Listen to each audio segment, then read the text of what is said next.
1980, at the age of 23, Jakes became a pastor of Greater Emmanuel Temple of Faith, a storefront church in West Virginia with 10 members. The congregation grew to encompass 100 members and was notable because it was racially integrated. In September 2016, T.D. Jakes launched the T.D. Jakes Show, an intellectual, invigorating yet practical daytime talk show where Bishop helps his guests lead empowering lives through candid conversation. With a proclivity to disrupt the status quo, Bishop T.D. Jakes is one of the most coveted faith-based influencers in business, education, film, and entertainment. Jakes has advised the last 3 presidents. In 2009, he was featured as speaker in the inauguration of Barack Obama. And in 2011, he gave remarks at a White House Easter prayer breakfast. From Savoy magazine, recognizing Bishop Jakes as one of the top 100 powers that be, to Ebony magazine honoring him on their Power 100 list, Bishop Jakes continues to show the world how to lead with a purpose.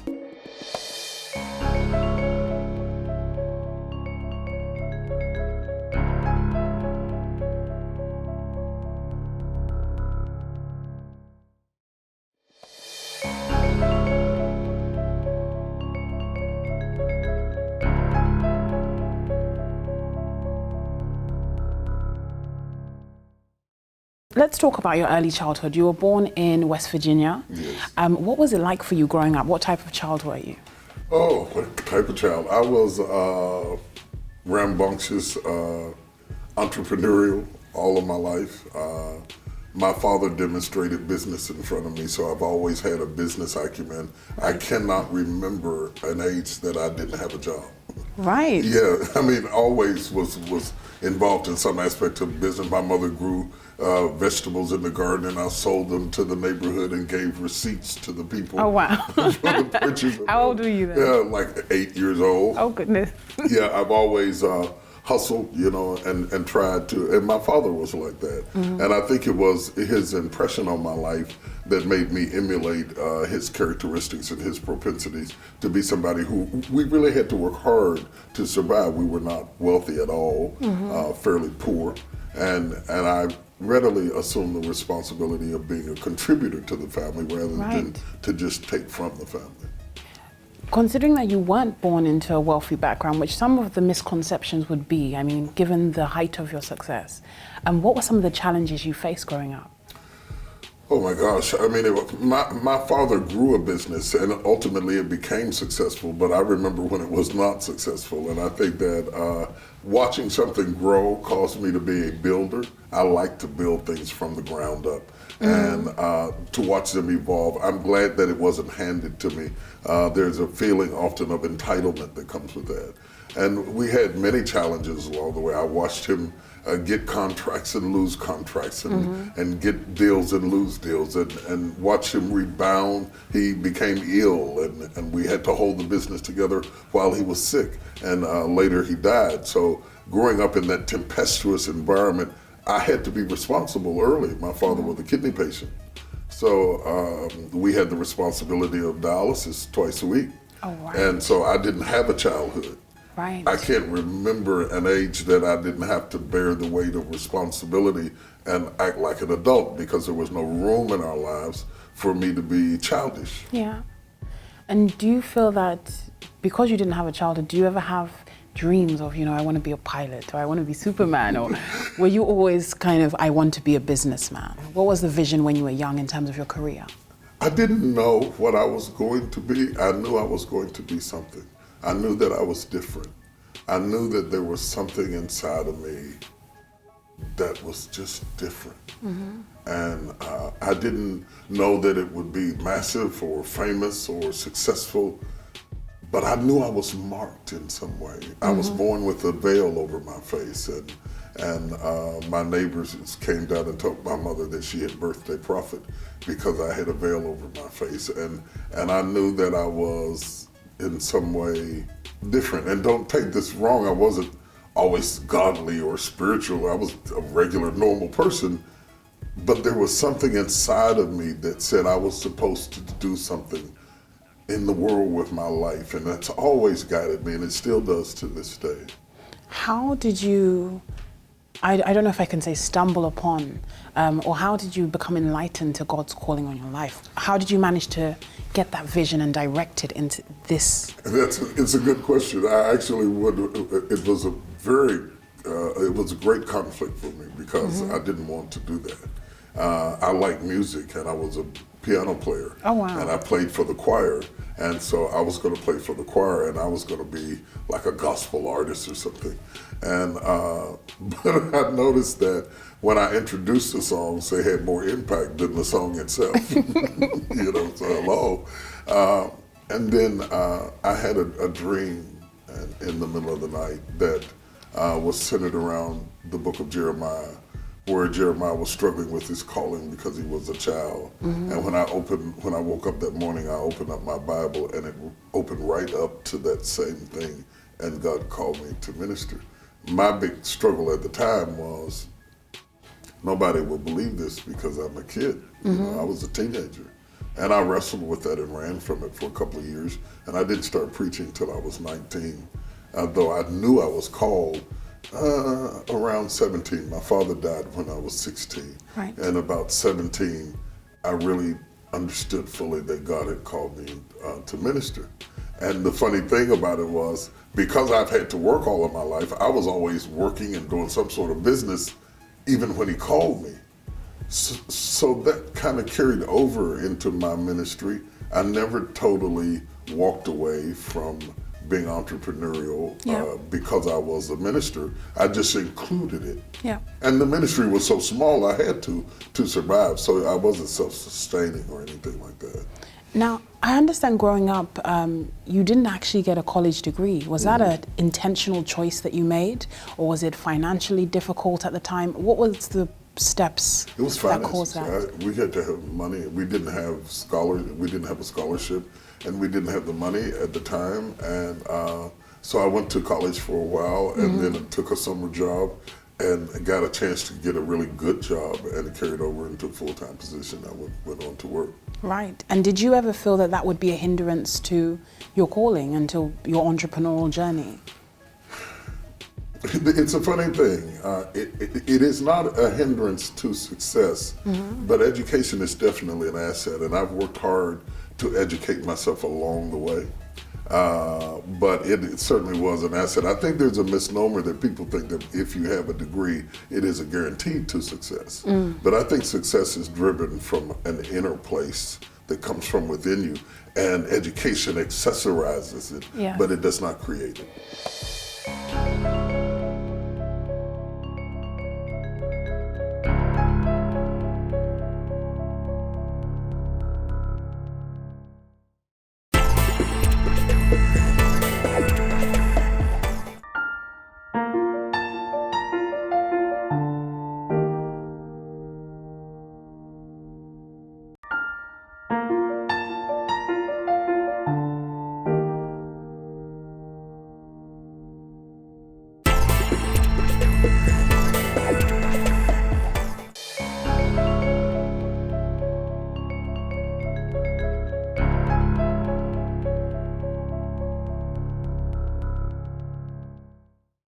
In terms of when you look over your childhood, when you look over your journey to being who you are today, I'm sure you're no stranger to difficulties, as you've shared with us, but I must ask, what has been your worst day in business so far?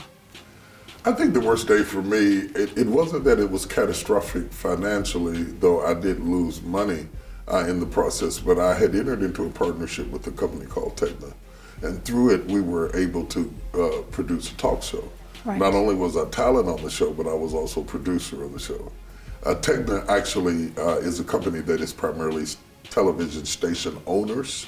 They were not content producers. Right. So both of us were going into something we had never fully done before, and the industry was not positioned in our favor, because had we been successful, we would have changed the model for everybody. Right.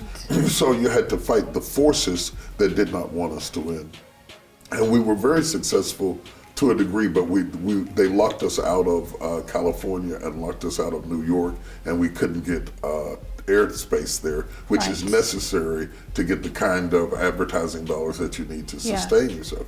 So it's about a $25 million a year expense to run the talk show, and to be able to recoup it fast enough to stay afloat, we had to be able to get into New York and California. We were never able to do that. I love the show because I got to sit with Denzel Washington. I got to sit with Oprah Winfrey. I got to sit with some of the most amazing, influential people in our country. And I felt like it was an opportunity for me to bring my faith to the public square. Yes. You know, it wasn't a preaching atmosphere, but still you bring all of you to whatever you do. Yes. And to cross that bridge in America is difficult because America tends to segregate faith from the public square. And I was one of the first to successfully reach into daytime television morning show and be able to do that type of show.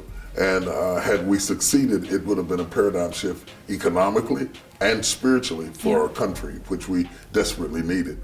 So when it did not succeed, we did our season and we got to the end of the season, we didn't get renewed for the next year. It was pretty tough because my heart was in it. Yeah. It was a financial loss, and it was also an emotional loss because I was ready to go. You know, I was out on crime scenes. I was interviewing police chiefs. I was doing town hall meetings about racial issues. I really could do good from there, and I think I grieved over it more from the loss of a tool through which I could do good than just the business factor alone. In terms of the actual concept of the show, was that something that you personally actually devised, or was it? It's all mine. It was T.D. Jake's show. Right. Nothing made it to air that we didn't mutually agree on. So I was deeply involved in the mechanics of the show. I was a producer on the show. And so I'm in front of the camera and behind the camera at the same time. And I like that because I've given my life to building a brand for myself. And I wanted to be sure that I did not lose control of who I am, allowing other people to make decisions about me. In terms of the impact you wanted the show to make, was you looking at a global expansion of the show? Was you hoping that it would be syndicated globally over a period of time? Well, we actually got syndication into Africa, and it airs in several countries in Africa, even post-airing in the U.S. And we were able to do that, and we were going to forge over into India. America is starting to understand more fully the whole global aspect of television, and Africa's television entertainment components have grown exponentially in the last 20 years. Consequently, we are crossing back across the waters into Africa now in a way and thinking about Africa differently than we've ever done before.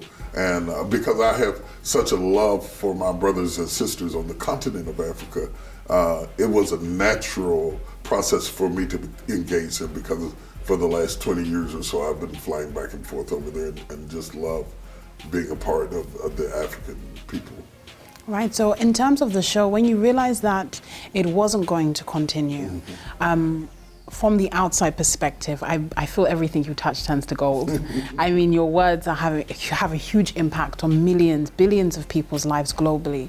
But how did it affect you emotionally and in terms of your confidence when this vision, this venture that you had entered into didn't play out exactly as you anticipated, even at the height of your success? I never doubted it. I never doubted me. I doubted it. There were things I could have done better. I don't see it as a failure because anything that you fail at becomes a teacher to teach you how to do it better. So when I looked at it, in retrospect, I should have partnered with a company that already had distribution. Right. And you know, hindsight is 20/20. And there were a couple of things that I could have done differently. I had like maybe a week that I felt kind of low about it. But I quickly rebound because I believe that whatever God has for me is for me. And if it's not that, it's something else. So how can I turn this corner and turn it into a positive rather than a negative? And I did. We evolved and we've now partnered with Lifetime and we're doing things with them. We're producing movies for them. We've continued to produce movies for Sony Pictures, produce many movies for them and continue to do that. And so I don't think that it is good to spend a lot of time grieving over what went wrong. Yes. You have to quickly rebound to what went right, and then take what you learned from what went wrong. That is a form of profit too. Wisdom is a form of profit too. And I took that and went forward and replaced the loss of income and quickly rebounded. In terms of the actions that you took from hearing the news, from going through the process of the show no longer continuing, what were they? What were the step-by-step actions that you took, and what were you learning throughout that process? Well, we were all fighting for it, so we were all disappointed. My partner was disappointed. We were disappointed. And as it began to go down, I began to look at what could I do to take that energy and place it towards something that was going to be productive. Because for me, I'm very passion driven. I can't do anything that I don't care about. I have to have a deep care about it or it doesn't work. And so I thought, what's next? And I began to talk to them. How are we going to dissolve this and protect my brand? And then how are we going to take this and turn it into a positive? And we began to have meetings in Hollywood and meet some of the various CEOs. Mm-hmm. And I wanted a real good synopsis of the quality of the show. Yeah. And everybody said the show was amazing. So as long as I knew that the failure was not me, then I didn't personalize it and allow a defeatist mentality to overwhelm me. So in terms of now reflecting back, was there anything that you feel you would have done differently? I know you were talking about the distribution partners, but in terms of other elements that you would have maybe overseen, was there anything in terms of contracts? Well, in America, television is declining. Right. And the internet is exploding. Precisely. And I think that I showed up at the party too late. I suddenly was talking to my friend Oprah, and she said when she got on television, there were 3 stations. Mm-hmm. When I got on, there were 300. Yeah. So the competition is amazing. And it's a ratings-driven business. I think it would have been smarter, in hindsight, to direct those energies to where the industry is going. Mm-hmm. It has moved from the big screen to the television screen, from the television screen to the phone screen. Yeah. So now as it moves to the phone screen and technology has developed to the degree that it has, people want entertainment they can hold in their hand. And so we're rebounding and readjusting to accommodate amazing rapid pace in which we are moving deeper and deeper into technology. And people throughout the industry in television are struggling. And I realized that I started with a business that was on the decline. When I wrote my book, Soar, one of the things I talked about, I used an analogy about building a plane. I said, I don't care how well you build the plane, if the wind's against you, you're going to have trouble getting in the air. And so I think in hindsight, my business advice is don't just focus on the infrastructure of what you're building, but look at where the trends are going. Yes. Because if you can't get in the right trend, you won't get the wind to get it to soar at the level you really need it to go. Something that I find quite remarkable about you is that not only have you established yourself globally as one of the most successful bishops, or can I say man of God, to ever exist really, but you've actually merged it with that entrepreneurial spirit. Now, how are you able to do that successfully? Well, first of all, I think you have to be who you are. I don't think that everybody should do that. I don't think that everybody should emulate that. I think you have to be true to yourself, because that is honestly who I am. I just bring me. And with me comes my faith and my fears and my business and my curiosities, my respect for other cultures and other people. When I walk into a room, or I walk on a stage, or I sit down in a boardroom, everything that has happened to me sits there with me. And I think that you are best when you are true to your core, that you are honest with yourself and you bring all of yourself to the table. It took a while for America to understand me, but I refuse to morph into who you expect rather than to be who I am. And as they got used to me, they began to embrace me. Oddly enough, people throughout Africa immediately understood me, and they embraced me in a way that it was mind-boggling, that to be understood and to be needed, and to watch an emerging country who is also a country filled with faith understand that faith becomes a catalyst for underserved people to move from one dimension to the next. So I become a strong motivating force to say to people throughout the continent and various countries that I've gotten to go. I haven't gotten to go to all the countries in Africa, many, but not all. You can do this. Yeah. And you can do this and be a person of faith, and you can pull yourself up, and don't be afraid to leave your mind at home because you have your Bible in your hand. You can have both of them. You don't have to sacrifice intellect for spirituality. When you look at your journey, it's been a lot of highs and lows, but a lot of success points. What would you say in this position now, your view of failure is? I think the only thing that matters at the end of the day is that you fail to get out of you what God put in you. It doesn't matter the highs and lows as long as you reach your destination. If we get in a car and we go down the road, you're going to take turns and you're going to go up hills and you're going to go through valleys. But as long as you reach the destination, it doesn't matter about the process. And I'm very goal-oriented. You know, I set out to accomplish certain things every day, and I won't stop until I get it done. I'm relentless. I'm tenacious. And I would like to say that I'm fearless, but that's not true. I have learned how to use my fear as fuel. It makes me careful. It makes me ask more questions. It makes me put a lot of energy into something before I leap. It's hard to get into business with me because I'm going to ask you everything and examine everything imaginable before I do, because I have learned to get in and then get curious is too late. You have to do your due diligence up front and do it thorough. And sometimes it's caused me to miss good opportunities.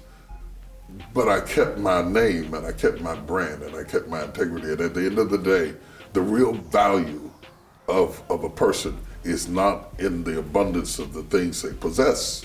It is in who they are. Yes, that's phenomenal. I feel like you're preaching to me right now. I love it. Probably a little bit. It's all in here.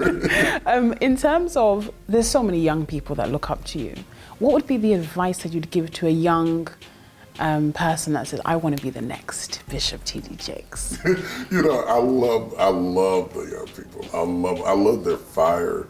I kind of relate to them. You know, a lot of people my age have hung up their boots and sat down by the fire and decided, you know, where they're going to retire or die.